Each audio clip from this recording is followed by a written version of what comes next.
आज हम लोग ट्रांसफार्मर्स के न्यूमेरिकल्स को सॉल्व करते हैं। जैसे यहाँ एक क्वेश्चन है, एक 500 केवीए 500 वोल्ट ट्रांसफार्मर की सेकेंडरी वाइंडिंग में 100 टर्न है, तो ज्ञात करना है।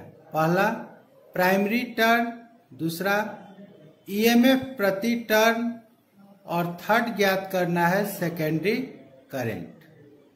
सबसे पहले हम लोग इस क्वेश्चन में क्या क्या दिया हुआ है इसको नोट करते हैं। जैसे पावर दिया हुआ है 500 केवीए, वोल्टेज प्राइमरी का दिया हुआ है 100 volt, secondary voltage 500 volt, secondary में लपेटों की संख्या यानी टर्न 100, तो प्राइमरी टर्न ज्ञात करना है। टर्न रेशियो का formula NS by NP equal to VS by VP होता है। NS के जगह हम लोग 100 लिखते हैं, NP हमको फाइंड करना है और VS हमको पता है 500 वोल्ट और VP पता है 4400 वोल्ट। तो NP equal to cross multiplication जब हम लोग मल्टीप्लाई करते हैं तो NP equal to 100 into 4400 by 500।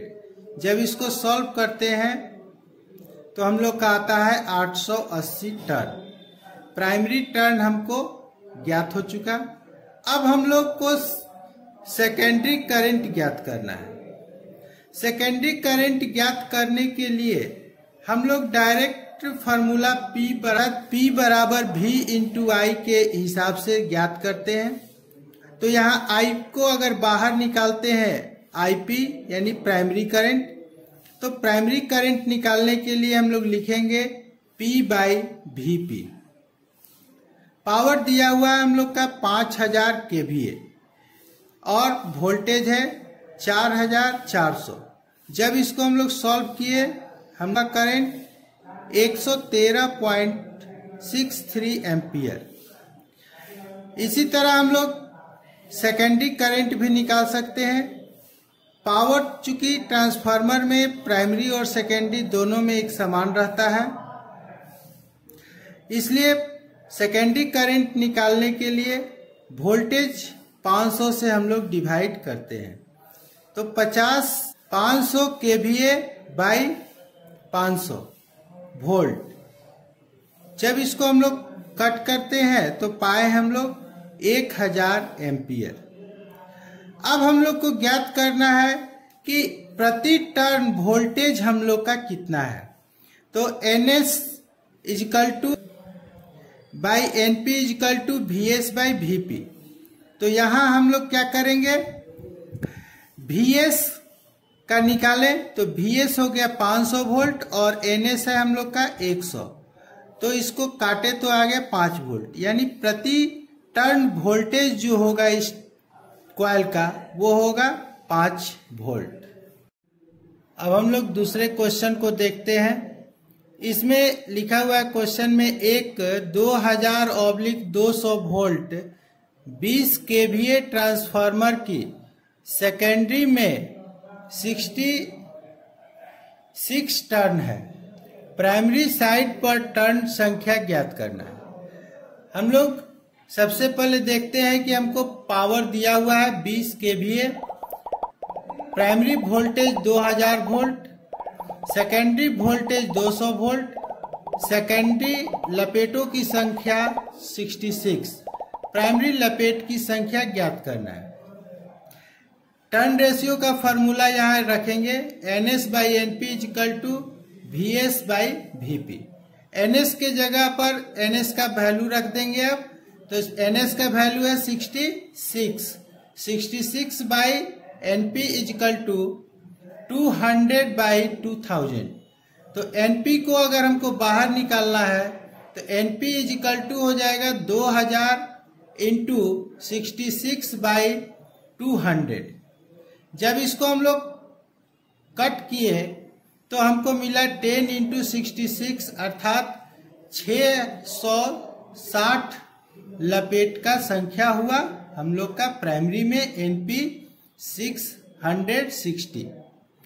अब इसमें अगर हम लोग प्राइमरी करंट और सेकेंडरी करंट निकालना हो तो डायरेक्ट फार्मूला से निकाल सकते हैं, P = V × I।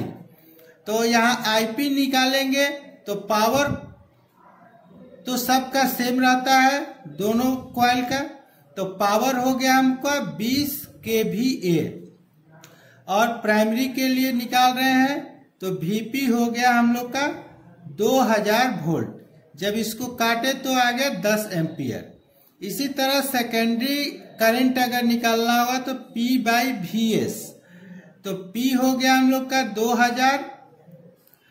20,000 और सेकेंडरी वोल्टेज हो गया 200 वोल्ट। जब इसको काटे तो हमको मिला 100 एम्पियर। अब हम लोग तीसरा क्वेश्चन देखते हैं। एक सिंगल फेज 50 kVA ट्रांसफार्मर में 11 किलोवोल्ट की प्राइमरी वोल्टेज और 230 वोल्ट की सेकेंडरी वोल्टेज है। प्राइमरी व सेकेंडरी करंट ज्ञात करना है। दिया हुआ है हम लोग का P का मान 50 kVA, V का मान दिया हुआ है 11 kVA अर्थात 11,000 और VS का मान दिया हुआ है 230 वोल्ट। IP और IS निकालना है। IP डायरेक्ट फार्मूला से लिखेंगे, IP = P/VP। P हो गया हम लोग का 50 किलोवोल्ट बाई 11,000, ये 1000 कैंसिल हो गया, 50/11 कटने के बाद आ गया हम लोग का 4.54 एम्पियर, अर्थात प्राइमरी करंट हमारा हुआ 4.54 एम्पियर। इसी तरह सेकेंडरी करंट P/VS, यहाँ पर हम लोग का हो गया P 50,000 और 230 से इसको डिवाइड किए तो आ गया हम लोग का 217.39 एम्पियर।